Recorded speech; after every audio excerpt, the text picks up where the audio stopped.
DeShazor, and the Pacific Radio Archives.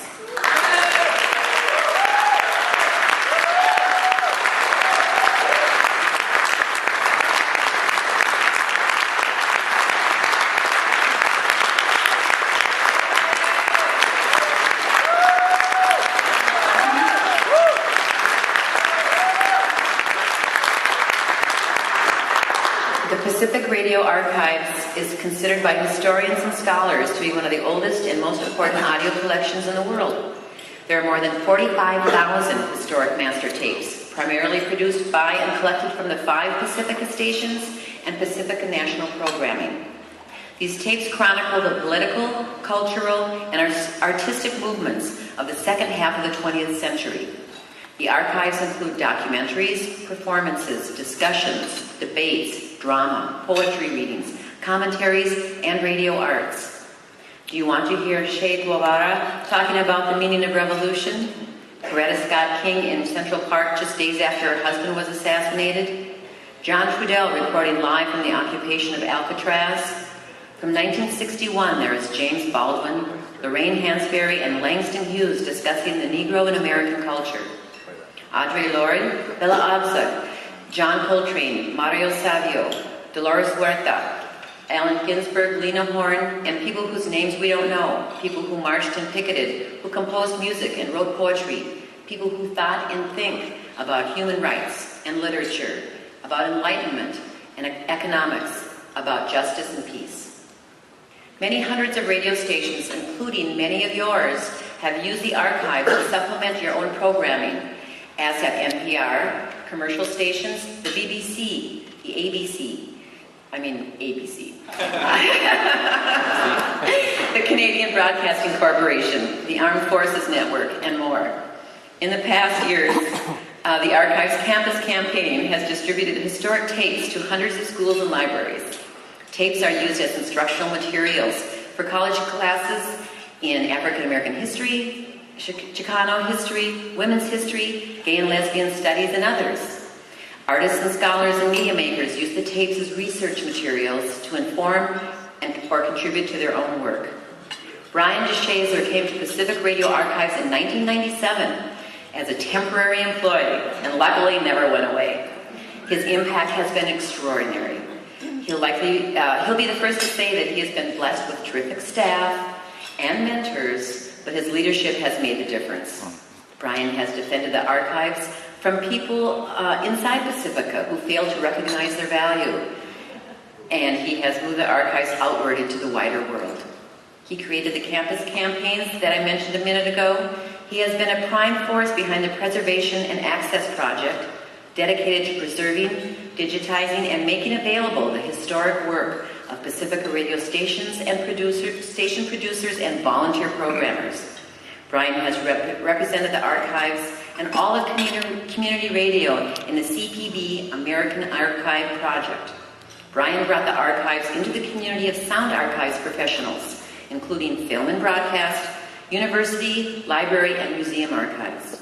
Under Brian's leadership, for the first time, Pacifica and community radio have a seat at the table where digitization and access standards and tools of the future are being developed. The Pacifica Radio Archives are truly a radio treasure, and Brian DeShazor is their tireless, fearless, creative, and completely dedicated champion. The Board of Directors of the National Federation of Community Broadcasters is proud to honor Brian and the Pacifica Radio Archives with the 2010 Bader Award.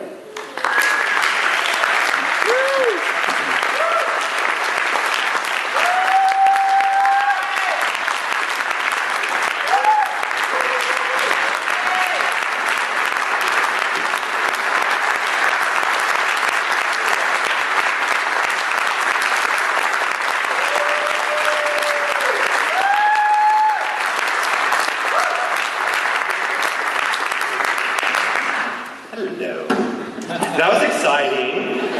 I'm so glad that she described the archives that way, because I wasn't quite sure if I could be as eloquent as that. All those names and those producers. First of all, I'd like to thank the NFCB Board of Directors for awarding the archives and myself this real honor. After coming to this NFCB conference. My first was in 1999 on Pacifica's 50th anniversary. I was a temp, but somehow they sent me to this conference. And it was the first time I met this community that I had this custodianship of these tapes of. And it really impressed me. You impressed me enough to go back to the archives and say, wait, there's something to this. And of course, being it was Pacifica's 50th anniversary, Jenny Z. Burson had produced some programs and some little carts for the network. So that was my first entry, was Jenny's work in, again, relaying that 50-year history that had been there. So as we sort of started work, wait, I have to say another thank you to my staff, Sean Dallas and Mariana Burkovich, Mark Torres, Edgar Toledo, and a heck of a lot of volunteers that come in and work every day with those materials. And of course, the constituent colleagues over there, Dwayne Bradley, Ernesto Aguilar, even Jim Bennett, who helped us on the very first Archives Fund Drive, which we desperately needed 8 years ago when we started a single-day fund drive on Pacifica 5 stations to highlight not only the historic material, but the need for preservation. Remember, this is an archive that is living in a radio world. And that's another great honor of this, is that this industry has recognized the profession of archiving, the ethics of archiving in an industry that it's sort of in the background in the closet. So thank you for that.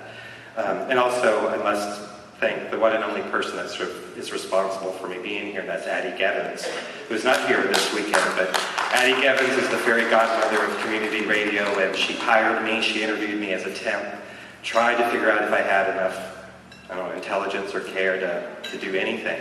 Thank goodness I did. But it's not without her tireless support, not only personally and professionally, but personally. So now these archives, so we started preserving things, and we started listening, and the more I heard it, the more I realized that how I grew up in Hampton, Virginia, Newport News, Virginia, Yorktown, Virginia, we didn't have one of these community radio stations. I didn't have access to this history that blew me away. How was I going to get my friends and family and the people that I didn't know in the future to have the excitement and enthusiasm that I did about these recordings?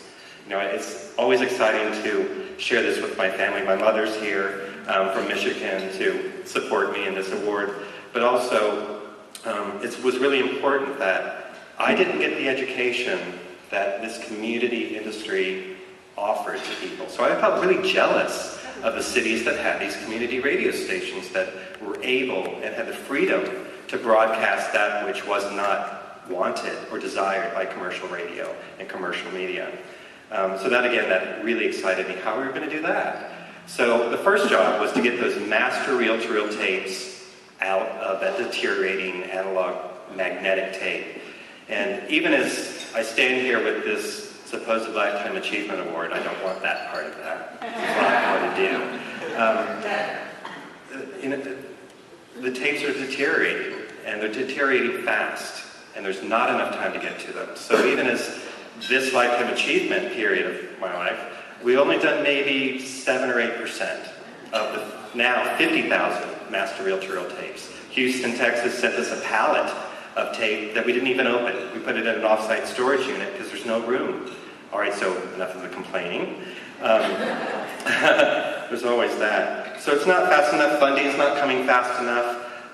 So again, we had to move faster. So what I decided to do with this campus campaign, again, we go on the 5 Pacifica stations once a year, and I realized working with university professors that many of the recordings were within their curriculum, and they weren't in the library for students to get to. So without trying to get through the National Educators Association or getting some formalized thing happening, we went to the listener and said, all right, so we have these 90 hours of programs that are historically significant, that do fit your child's curriculum in high school, college, university, charter schools. And we let them name the school. So we said, you give us a donation, we'll give you one of these. You name the school and we'll send it to the school also. And to date, it's only been going on for 2 years, and right now we're at 1,853 school libraries nationwide. International, too. So, I must say, I think that I'm really proud of, to know that it's being utilized in school libraries. And the librarians are our freedom of information folk, so I know none of the material is going to be tossed in the garbage. And we've been getting letters back from those university librarians and educators who are just as enthused and have just discovered that recording of Coretta Scott King 3 weeks after the assassination in Central Park, giving the speech that he had written when he passed away, the 10 Commandments against Vietnam.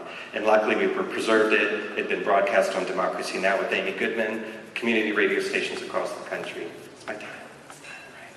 I look at Jim. Thank you very much for recognizing the archives and the work, and there's a lot more to do, and we really look to you to help encourage the Pacifica Foundation, Governing Board, and the management to continue supporting the archives, and we need to open up the doors to new partnerships and collaborations, and we look to you, the community radio stations, to help us spread the word about the great material and to include and actually join us and try to figure out this campus campaign. How many schools can we get these materials into? Thank you again.